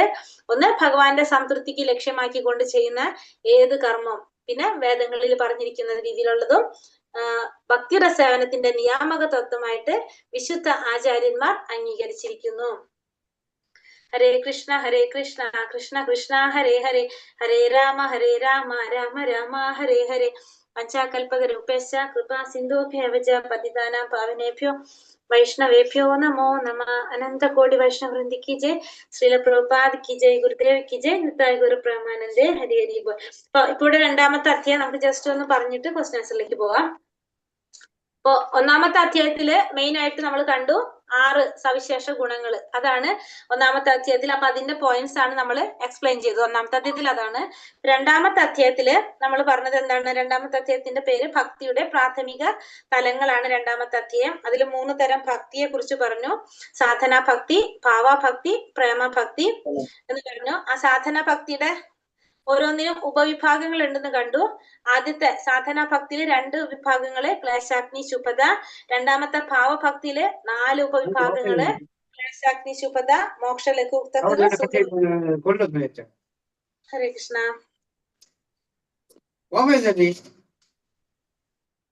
മൂന്നാമത്തത് പ്രേമഭക്തിയില് 6 ഉപവിഭാഗങ്ങളുണ്ട്. ക്ലേശാഗ്നി ശുഭത, മോക്ഷ ലഘുക്ത, സുദുർലഭ, സാന്ദ്രാനന്ദ, വിശേഷാത്മ. അത് പറഞ്ഞു. അത് കഴിഞ്ഞിട്ട് നമ്മള് ഇന്നത്തെ ഹരേകൃഷ്ണ മാതാജി ശ്രീകൃഷ്ണ ആകർഷണി പറഞ്ഞു.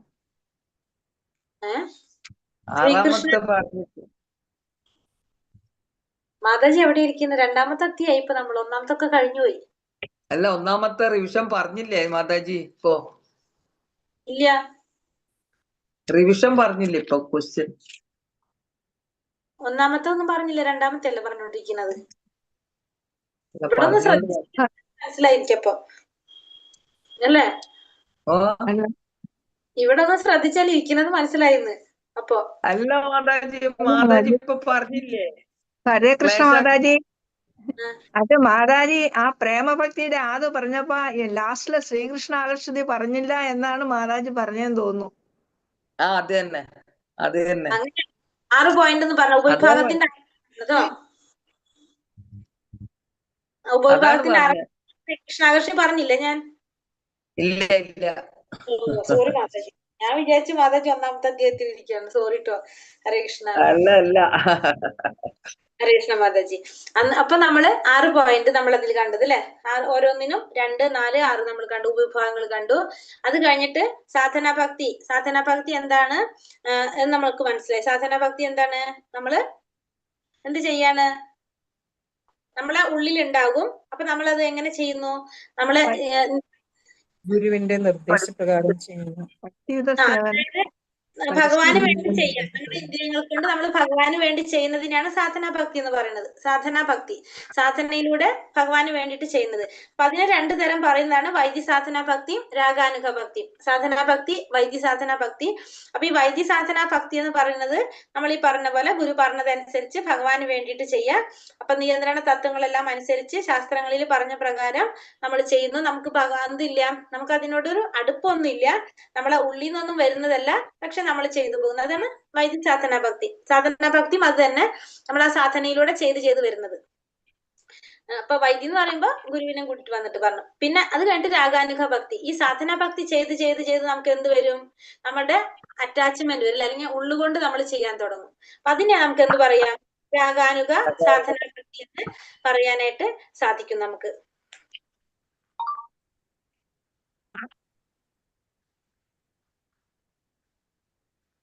സാധനാ ഭക്തി എന്ന് പറയുന്നത് നമ്മളിപ്പോ ഇന്ദ്രിയങ്ങൾ കൊണ്ട് പ്രവൃത്തി ചെയ്യുമ്പോൾ, നമ്മൾ എന്തെങ്കിലും ചെയ്യുമ്പോൾ നമ്മൾ ചെയ്യുന്ന പ്രവൃത്തിയിലൂടെ നമുക്ക് ഭക്തി ഉണ്ടാകുകയാണെങ്കിൽ അതിന് നമുക്ക് എന്ത് പറയാം, സാധനാ ഭക്തിക്ക് നമുക്കൊരു നിർവചനം കൊടുക്കുകയാണെങ്കിൽ പറയാം.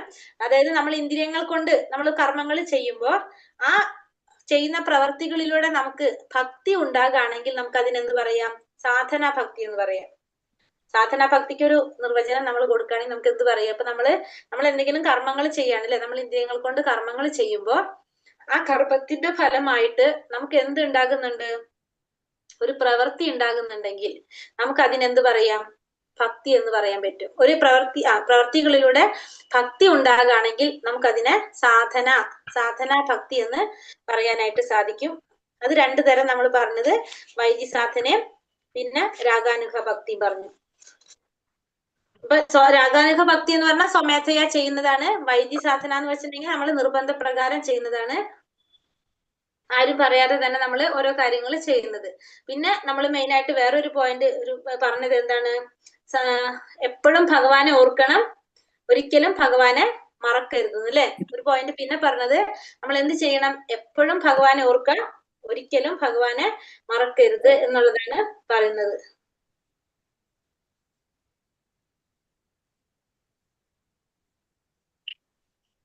പിന്നെ നമ്മൾ എന്തിനെ കുറിച്ച് പറഞ്ഞു, വർണ്ണാശ്രമ വ്യവസ്ഥയെ കുറിച്ച് പറഞ്ഞു അല്ലെ. വർണ്ണാശ്രമ വ്യവസ്ഥയെ കുറിച്ച് പറഞ്ഞു. അവിടെ ആശയം എന്തായിരുന്നു നമ്മൾ പറഞ്ഞത്, ഇതിലൂടെ നമുക്ക് എന്തറിയണം, ഭഗവാനെ കുറിച്ച് മനസ്സിലാക്കുക, ഭഗവാനിലേക്ക് എത്താന്നുള്ളതാണ് അതിന്റെ ലക്ഷ്യം പറയുന്നത്. വർണ്ണാശ്രമ വ്യവസ്ഥകളുടെ അല്ല. അപ്പൊ നമ്മൾ ഇതിൽ പറഞ്ഞു, ഇതിൽ എന്തൊന്നും ഇല്ല, നമ്മള് വർണ്ണങ്ങളുടെ അടിസ്ഥാനത്തിലോ ആശ്രമങ്ങളുടെ അടിസ്ഥാനത്തിലോ അല്ല നമ്മൾ എന്ത് ചെയ്യുന്നത്, ഭക്തി ചെയ്യുന്നത്. ഏത് രീതിയിലും നമുക്ക് ചെയ്യാനായിട്ട് സാധിക്കും. അപ്പൊ അതിൽ നമുക്ക് ആരാണ്, ഇപ്പൊ വാൽമീകി ശരിക്കും ആരായിരുന്നു, ആദ്യം കാട്ടാളനായിരുന്നു അല്ലെ. കാട്ടാളനായിരുന്നു. ആ കാട്ടാളനായ വാൽമീകി എന്താണ് ഭക്തിയിലൂടെ എങ്ങനെ വന്നത്, നമ്മൾ പറഞ്ഞു നാമം ജപിച്ചുകൊണ്ട് അല്ലെ. അതായത് നാരദ മഹർഷിയുടെ ഒരു ഉപദേശത്തിലൂടെയാണ് വാൽമീകി മഹർഷി ആരായിട്ട് മാറുന്നത്, ഭക്തനായിട്ട് മാറുന്നത്, വാൽമീകി ആയിട്ട് മാറുന്നത് അല്ലെ. ആദ്യം ആരായിരുന്നു, കാട്ടാളന്റെ പേരെന്തായിരുന്നു, രത്നാകരൻ അല്ലെ. രത്നാകരൻ എന്ന് പറഞ്ഞ കാട്ടാളനായിരുന്നു. അപ്പൊ ആ കാട്ടാളനാണ് ആരായിട്ട് മാറിയത്, വാൽമീകി മഹർഷിയായിട്ട് വരുന്നത്. അപ്പൊ നമ്മൾ ഇതിലൊന്നും എന്ത് ബാധകമല്ല, നമ്മള് ഈ വർണ്ണങ്ങളോ ആശ്രമകുലങ്ങളൊന്നും ഇതൊന്നും നമ്മളെ ഇതിലൊന്നും ബാധകമല്ല. നമുക്ക് മൃഗാരിയുടെ കഥയൊക്കെ നമുക്കറിയാം. നാരദ മഹർഷിയെ കുറിച്ച് തന്നെ അറിയാം. ദാസിപുത്രനായിരുന്നു നാരദ മഹർഷി. എന്നിട്ടാണ് ആരായിട്ട് മാറിയത്, നാരദ മഹർഷിയായിട്ട് മാറുന്നതൊക്കെ. അപ്പൊ നമുക്ക് ഇത്രയും കാര്യങ്ങളാണ് നമ്മള് രണ്ടാമത്തെ അധ്യായം. ഇത്രയാണ് നമുക്ക് ഇതിൽ പറയാനുള്ളത്. രണ്ടാമത്തെ അധ്യായത്തിൽ മെയിൻ ആയിട്ട് പറഞ്ഞ പോയിന്റ്സ് ഇത്രയാണ്. പിന്നെ നമ്മൾ ഈ ഭക്തിയിലേക്ക് നമുക്ക് എത്തുന്നത്, ഒരു കാര്യം കൂടി ഇതിൽ പറയാം നമുക്ക് ഈ ഭക്തിയിലേക്ക് നമ്മൾ എത്തുന്നത്, നമ്മൾ അതിനൊരു കാരണം ഉണ്ടാവും അല്ലെ. ആരെങ്കിലും ഒരാൾ നമുക്ക് ഇതിന് കാരണം ഉണ്ടാവും. അതിന് നമുക്ക് എന്ത് പറയാം, അജ്ഞാന സുഹൃത്തി എന്ന് പറയാം.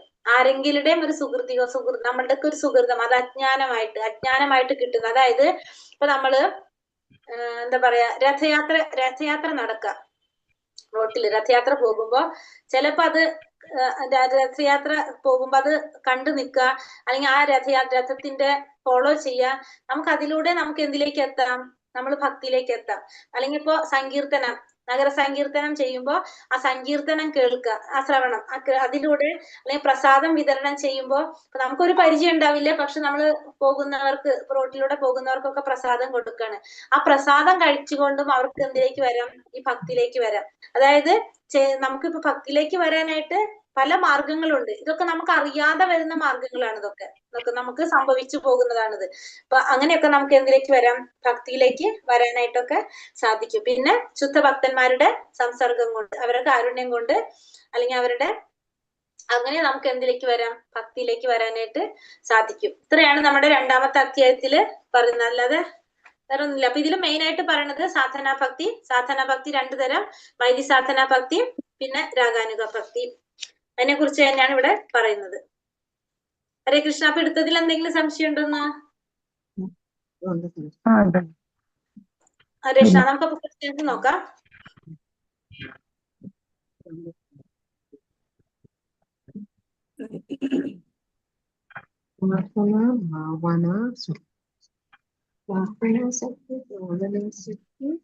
ഭക്തിയുടെ സേവനത്തിന്റെ ശ്രീല രൂപഗോസ്വാമി മൂന്നായി ഭക്തിയുത സേവന ആട്ട, യുടെ അല്ല. ഭക്തിയുത സേവനത്തെ രൂപഗോസ്വാമി മൂന്നായിട്ട് തരംതിരിച്ചിരിക്കുന്നത് എങ്ങനെയാണ്? അനുഷ്ഠാനം, പരമാനന്ദം,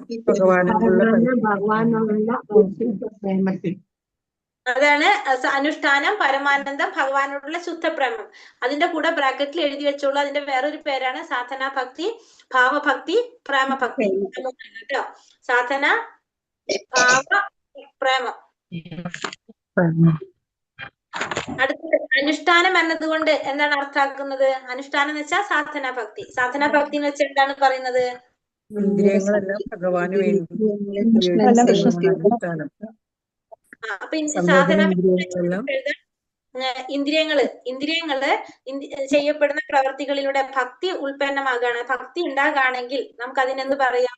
സാധനാഭക്തി എന്ന് പറയാനായിട്ട് സാധിക്കും. നമ്മൾ ഇന്ദ്രിയങ്ങളാൽ ചെയ്യപ്പെടുന്ന പ്രവർത്തികളിലൂടെ ഭക്തി ഉത്ഭവിക്കുകയാണെങ്കിൽ, ഭക്തി ഉണ്ടാവുകയാണെങ്കിൽ നമുക്കതിനെ സാധനാഭക്തി എന്ന് പറയാം. നമ്മൾ ഇന്ദ്രിയങ്ങളുടെ പ്രവർത്തികൾ ചെയ്യുമ്പോൾ അതിലൂടെ നമുക്ക് എന്തുണ്ടാകാണ്? നമ്മൾ ചെയ്യുന്ന കർമ്മത്തിലൂടെ നമുക്ക് ഭക്തി ഉണ്ടാകുകയാണെങ്കിൽ അതിനെ നമുക്ക് സാധനാഭക്തി എന്ന് പറയാനായിട്ട് സാധിക്കും. അതായത് ഇന്ദ്രിയങ്ങൾ കൊണ്ട് ഭഗവാന് ചെയ്യുന്നതാണ് എന്ത്? സാധനാഭക്തി. അനുഷ്ഠാനം എന്താണ് ചോദിച്ചത്? സാധനാഭക്തി. അനുഷ്ഠാനത്തിന്റെ പേരാണ് സാധനാഭക്തി ട്ടോ. ഇനി അടുത്തത് അനുഷ്ഠാനം, അതായത് അനുഷ്ഠാനം എന്നത് കൃത്രിമമായി എന്തെങ്കിലും നിർമ്മിച്ചെടുക്കാൻ ഉദ്ദേശിച്ചു കൊണ്ടുള്ളതല്ല എന്നതിനെ നൽകിയിരിക്കുന്ന ഉദാഹരണം ഏതാണ്? അനുഷ്ഠാനം എന്നത് കൃത്രിമമായിട്ടൊന്നും ചെയ്യാനുള്ളതല്ല എന്ന് പറയുന്ന ഉദാഹരണം ഏതാണ്? ശിശു നടക്കാൻ പഠിക്കുന്നു, നടത്തം കൃത്രിമമില്ല, നടക്കാനുള്ള കഴിവ് ശിശുവില്ല, അല്പം പരിശീലനം കൊണ്ട് നന്നായി നടക്കാൻ പഠിക്കുന്നു. സാധിക്കുന്നത് അല്ലെ? ഒരു ശിശു നടക്കാൻ പഠിക്കുന്നത് അല്ലെ? അതെ.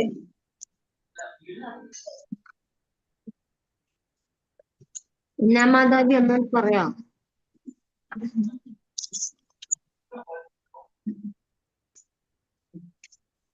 ഹരേഷ്ണ മാതാജി അത് ഞാൻ കണ്ടു. ഓക്കെ. എന്നാൽ കൃത്രിമമായി എന്തെങ്കിലും നിർമ്മിച്ചെടുക്കാനുള്ളതല്ല എന്ന് പറയാനായിട്ട് അനുഷ്ഠാനം. ഉദാഹരണത്തിന് ശിശു നടക്കാൻ പഠിക്കുന്നു. ഈ നടത്തം കൃത്രിമമല്ല, നടക്കാനുള്ള കഴിവ് ആദ്യം തന്നെ ശിശുവിൽ ഉണ്ട്.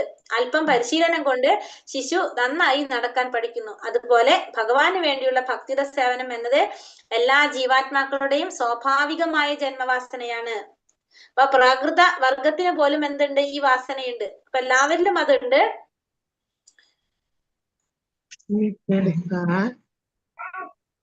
അടുത്ത ഏതാണ്? എല്ലാ ജീവാത്മാക്കളിലുള്ള അവബോധത്തിലെ മാലിന്യങ്ങൾ അകന്ന് ശുദ്ധമായി തീരുമ്പോൾ അതിനെ നമ്മൾ എന്ത് വിളിക്കും? കൃഷ്ണാവബോധം എന്ന് വിളിക്കും. അതിനെ കൃഷ്ണാവബോധം എന്ന് വിളിക്കും. സാധനാഭക്തി എന്നാൽ എന്താണ്? സാധനാഭക്തി ഇപ്പൊ നമ്മൾ പറഞ്ഞില്ലേ, നേരത്തെ അനുഷ്ഠാനം പറഞ്ഞല്ലോ. കർമ്മങ്ങൾ ചെയ്യുമ്പോൾ ഭക്തി ഉണ്ടായാൽ അതിനെ സാധനാഭക്തി. ഭക്തിയുടെ സേവനശേഷി വികസിപ്പിക്കാൻ നാം ആഗ്രഹിക്കുമ്പോൾ അതിന് ചില ക്രമങ്ങളും ചിട്ടകളും ഒക്കെ ആവശ്യമായി വരുന്നു. ആ രീതിയിൽ പ്രവർത്തിക്കുമ്പോൾ നമ്മൾ ഉറങ്ങിക്കിടക്കുന്ന ശക്തി ഉണരാൻ സഹായമാകും. ഈ അനുഷ്ഠാനമാണ് സാധനാഭക്തി. 27-ലുണ്ട്. ഉറങ്ങിക്കിടക്കുന്നതല്ലേ? ഇത് എഴുതിയാലും മതി. സാധനാഭക്തി എന്ന് വെച്ചിട്ടുണ്ടെങ്കിൽ നമ്മൾ കർമ്മങ്ങൾ ചെയ്യുമ്പോൾ നമുക്ക് നമ്മളിലൂടെ കർമ്മങ്ങളിലൂടെ ഭക്തി ഉണ്ടാകുന്നതിനാണ് സാധനാഭക്തി എന്ന് പറയുന്നത്. ഇതിനെല്ലാം സഹായകമാകുന്ന പ്രവർത്തികൾ, അതാണ് സാധന എന്ന് പറയുന്നത്. അനുഷ്ഠാനമാണ് സാധനാഭക്തി. കർമ്മങ്ങൾ ചെയ്യുമ്പോൾ നമ്മൾ ഇന്ദ്രിയങ്ങൾ കൊണ്ട് കർമ്മങ്ങൾ ചെയ്യുമ്പോൾ ഭക്തി ഉണ്ടായാൽ അതിന് സാധനാഭക്തി എന്ന് പറയുന്നു. വികർമ്മം എന്നാൽ എന്താണ്? അരുതാത്ത പ്രവൃത്തി. ശാസ്ത്രത്തിന് വിരുദ്ധമായിട്ടുള്ള. ഇനി സാധനാഭക്തി നാരദ മഹർഷി ശ്രീമദ് ഭാഗവതത്തിൽ 7:1:32 പറയുന്നത് എന്താണ്? ഏത് മാർഗത്തിലൂടെയാണെങ്കിലും കൃഷ്ണനിൽ മനസ്സുറപ്പിക്കേണ്ടത് ഏവർക്കും ആവശ്യമാണെന്ന് പറയുന്നു. അതായത് ഏത് മാർഗത്തിലാണെങ്കിലും നമ്മൾ എന്ത് ചെയ്യണം? ഭഗവാനിൽ മനസ്സുറപ്പിക്കണം. അത് എല്ലാവർക്കും അത്യാവശ്യമായ കാര്യമാണെന്നാണ് പറയുന്നത്. സാധനാ ഭക്തിയുടെ അഥവാ ഭക്തിയുടെ സേവനത്തെ വിഭജിച്ചിരിക്കുന്നത് എങ്ങനെയാണ്? വൈദിഭക്തി, രാഗാനുഭക്തി. രാഗാനുക ഭക്തി, വൈദി സാധനാ ഭക്തി. എന്തിനെയാണ് വൈദി ഭക്തി എന്ന് പറയുന്നത്? എന്താണ്? ഗുരു പറയുന്നത് ഗുരു പറഞ്ഞതനുസരിച്ച് ഭഗവാന് വേണ്ടി ചെയ്യാൻ, നിയന്ത്രണ തത്വങ്ങളെല്ലാം പാലിച്ച് ശാസ്ത്രങ്ങളിൽ പറഞ്ഞ പ്രകാരം നമ്മൾ ചെയ്യുന്നതാണ് എന്ത്? നമുക്ക് അപ്പൊ അവിടെ ഒന്നും വരുന്നില്ല, അറ്റാച്ച്മെന്റ് ഒന്നും വരുന്നില്ല, ഉള്ളിൽ നിന്ന് വരുന്നില്ല. നമ്മളിങ്ങനെ ചെയ്യുന്നു എന്ന് മാത്രം. അതാണ് വൈദി സാധനാ ഭക്തി എന്ന് പറയുന്നത്. ശുകദേവ ഗോസ്വാമി പരീക്ഷിത് മഹാരാജാവിനോട് മരണത്തെ നേരിടാൻ എന്ത് ചെയ്യാനാണ് പറഞ്ഞത്? ശ്രവണം, കീർത്തനം, സ്മരണത്തോടെ മരണ കീർത്തനം എന്നിവയിൽ കൂടി ഈശ്വരനെ സ്മരണങ്ങളിലൂടെ ഈശ്വരനെ ഭജിച്ചു കൊള്ളാനാണ് പറയുന്നത് അല്ലെ? ഉണ്ടാവില്ല എന്ന് പറഞ്ഞു. പരാജയം എന്ന പദം കൊണ്ട് എന്താണ് അർത്ഥമാക്കുന്നത്? മനുഷ്യരൂപം ലഭിച്ചിട്ടും ജനന മരണങ്ങളുടെ ഊരാട്ടത്തിൽ നിന്ന് രക്ഷപ്പെടാനുള്ള സുവർണാവസരം നഷ്ടപ്പെടുത്തുന്നതിന് പരാജയം എന്ന് പറയുന്നു. അതെ, അതായത് നമുക്ക് ആ മനുഷ്യന്റെ രൂപം കിട്ടിയിട്ടും നമ്മൾ അതിൽ നിന്ന് രക്ഷപ്പെടാനായിട്ട്, ഈ മരണം ഭയത്തിൽ നിന്ന്, ഭൗതിക പ്രപഞ്ചത്തിൽ നിന്ന് രക്ഷപ്പെടാനായിട്ട് നമ്മൾ ശ്രമിക്കുന്നില്ലെങ്കിൽ, ഭഗവാനിലേക്ക് ആ ഒരു ആത്മബന്ധം ഉണ്ടാക്കാൻ നമുക്ക് സാധിക്കുന്നില്ലെങ്കിൽ അതെന്താണ്? നമ്മുടെ പരാജയമാണ്. ഭഗവാനുമായിട്ടൊരു ആത്മബന്ധം ഉണ്ടാക്കാൻ നമുക്ക് സാധിക്കുന്നില്ലെങ്കിൽ, ജനന മരണങ്ങളുടെ അവസാനിക്കാത്ത ശൃംഖലയിലേക്ക് നാം വലിച്ചെറിയപ്പെടാതിരിക്കാൻ എന്ത് ചെയ്യണം? കൃഷ്ണാവബോധം ഗൗരവമായി കൃഷ്ണാവബോധത്തോടെ കൃഷ്ണാവബോധം ഗൗരവമായി കൈക്കൊള്ളുക. 32-ാമത്തെ പേജില് ഗൗരവമായി കൈക്കൊണ്ടാൻ പറ്റും അല്ലെ? കൃഷ്ണാവബോധം ഗൗരവമായിട്ട് കൈക്കൊള്ളണം. ഏത് മാനസിക ഭാവത്തിലാണ് സമാധി എന്ന് പറയുന്നത്? ഒരു നിമിഷം പോലും ഭഗവാനെ മറക്കാതിരിക്കുക. ഈ മാനസിക ഭാവത്തിന് സമാധി എന്ന് പറയുന്നു. അതായത് നമ്മൾ എന്ത് ചെയ്യണം? ഏത് സമയത്ത് നമുക്ക് ആരെ കുറിച്ച് ഓർക്കാണ്? ഭഗവാനെ കുറിച്ച് അല്ലെ? അതായത് ഭഗവാനെ സ്മരിക്കുക, ഒരു നിമിഷം പോലും മറക്കാതിരിക്കുക. എപ്പോഴും ഭഗവാനെ സ്മരിക്കുക, ഒരിക്കലും ഭഗവാനെ മറക്കരുത്. ഒരിക്കലും ഭഗവാനെ മറക്കാതിരിക്കുക, എപ്പോഴും ഭഗവാനെ സ്മരിക്കുക. എല്ലാ വൈദ്യ തത്വങ്ങളുടെയും അടിസ്ഥാന പ്രമാണം ഏതാണ്? ഭഗവാനെ മറക്കാതിരിക്കുക,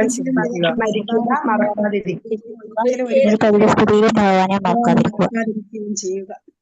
അതായത് ഏതൊരു സമയത്തും, അതായത് ഏതെങ്കിലും വിധത്തില് സദാസമയം വിഷ്ണുവിനെ കുറിച്ച് ചിന്തിക്കുക, ഒരിക്കലും ഒരു പരിതസ്ഥിതിയിലും ഭഗവാനെ മറക്കാതിരിക്കുക. അപ്പൊ എപ്പോഴും ഭഗവാനെ കുറിച്ച് ഓർക്കുക, ഒരിക്കലും നമ്മൾ ഭഗവാനെ മറക്കാതിരിക്കുക. അതാണ് എല്ലാ വൈദ്യ തത്വങ്ങളുടെയും അടിസ്ഥാന പ്രമാണം എന്ന് പറയുന്നത്. ശ്രീമദ് ഭാഗവതം 11-ാം സ്കന്ധം 5-ാം അധ്യായം 2:3 നിമി മഹാരാജാവിനെ നവയോഗേന്ദ്രന്മാരിൽ ഒരാളെ ചമസമുനി ഉപദേശിച്ചത് എന്താണ്?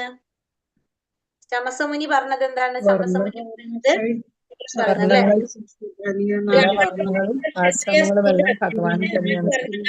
വിരാട് രൂപത്തിന്റെ വിഭിന്ന ഭാഗത്തു നിന്നാണ് രൂപം കൊണ്ടത്. ബ്രാഹ്മണർ മുഖത്തു നിന്നും, ക്ഷത്രിയർ ബാഹുക്കളിൽ നിന്നും, വൈശ്യർ അരക്കെട്ടിൽ നിന്നും, ശൂദ്രന്മാർ പാദത്തിൽ നിന്നും വന്നു. അതുപോലെ തന്നെ ആശ്രമികളിൽ സന്യാസി ശിരസിൽ നിന്നും, വാനപ്രസ്ഥക്കാരൻ ബാഹുക്കളിൽ നിന്ന്, ഗൃഹസ്ഥർ അരക്കെട്ടിൽ നിന്ന്, ബ്രഹ്മചാരി പാദത്തിൽ നിന്നും ലഭിച്ചു. അപ്പൊ ഇതിലൂടെ മനസ്സിലാക്കുന്ന എന്താണ്? സമൂഹത്തിന്റെ 4 വിഭാഗങ്ങളും ആത്മീയ പുരോഗതിയുടെ വിവിധ തലങ്ങളെയും മനസ്സിലാക്കേണ്ടത് ഗുണങ്ങളുടെ അടിസ്ഥാനത്തിലാണ്. ഇതെല്ലാം ഭഗവാനാണ് സൃഷ്ടിച്ചതെന്ന് പറയുന്നു. ഓരോരുത്തരും അവരുടെ നിലയ്ക്കനുസരിച്ച് പ്രവർത്തികൾ കൊണ്ട് ഭഗവാനെ തൃപ്തിപ്പെടുത്തേണ്ടത് എങ്ങനെ? എല്ലാവരും സ്വധർമ്മം ധർമ്മം പാലിച്ചുകൊണ്ട് പാലിച്ചുകൊണ്ട് ഭഗവാന് പൂർണ്ണത തൃപ്തികരമാകുന്ന പരീക്ഷിക്കപ്പെടുന്നു. വിധത്തിൽ ചെയ്യുന്ന നല്ല പ്രവർത്തികളിലൂടെ ഭഗവാനെ തൃപ്തിപ്പെടുത്തും. മനസ്സിൽ തൃപ്തികരമായി ബോധത്തോടെ അവരവരുടെ എല്ലാവരും എന്ത് ചെയ്യണം? എല്ലാവരും എല്ലാവരും സ്വധർമ്മം പാലിക്കണം. പാലിക്കണം. ഭഗവാനെ മനസ്സിൽ വെച്ചുകൊണ്ട് ഭഗവാനെ. അതായത് ഇവിടെ പറഞ്ഞല്ലോ എല്ലാവരും സ്വധർമ്മം പ്രവർത്തിക്കണം. അതിന്റെ പൂർണ്ണത പരീക്ഷിക്കപ്പെടുന്നത് അത് ഭഗവാൻ എത്ര തൃപ്തികരമായി എന്നതിന്റെ അടിസ്ഥാനത്തിലാണത് എങ്ങനെ അത് പൂർണ്ണത അതിന്റെ മനസ്സിലാക്കാൻ സാധിക്കുന്നത്.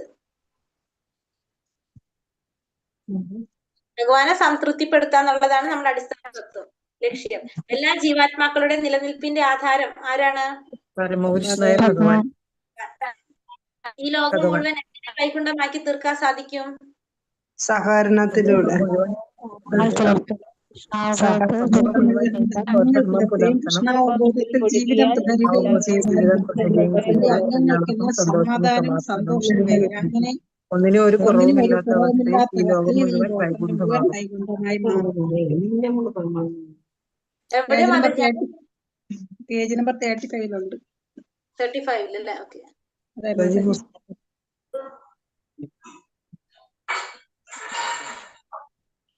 ഒന്ന് വായിക്കാവോ മാധവി ആൻസർ? സമൂഹം മുഴുവൻ അതിന്റെ ധർമ്മങ്ങൾ പുലർത്തുകയും കൃഷ്ണാവബോധത്തിൽ ജീവിതം തുടരുകയും ചെയ്താൽ എല്ലാവർക്കും സന്തോഷവും സമാധാനവും ലഭിക്കുന്നു.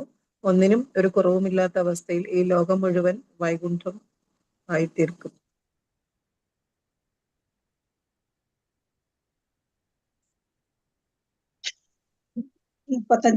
തുടങ്ങി 36 ഞാൻ സ്ലൈഡ് എടുത്തു വെച്ചിട്ടുണ്ട് മാതാജി.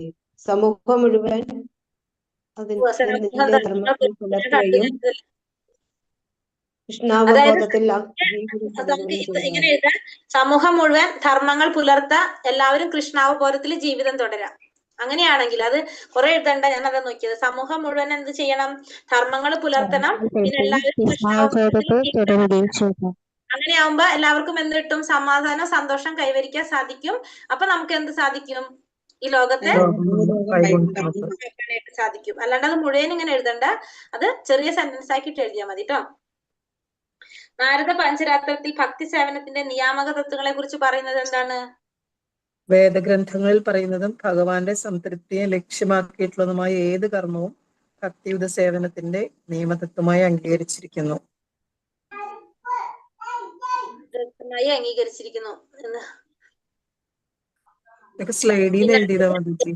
യഥാർത്ഥ ഗുരുവിന്റെ നിർദ്ദേശപ്രകാരം ഭഗവാന് വേണ്ടിയിട്ട് ചെയ്യുന്ന ഏതൊരു സേവനവും ശുദ്ധമായ ഭഗവത് പ്രേമത്തിന്റെ സേവനത്തിന്റെ തലത്തിലേക്ക് ഉയർത്തുന്നു.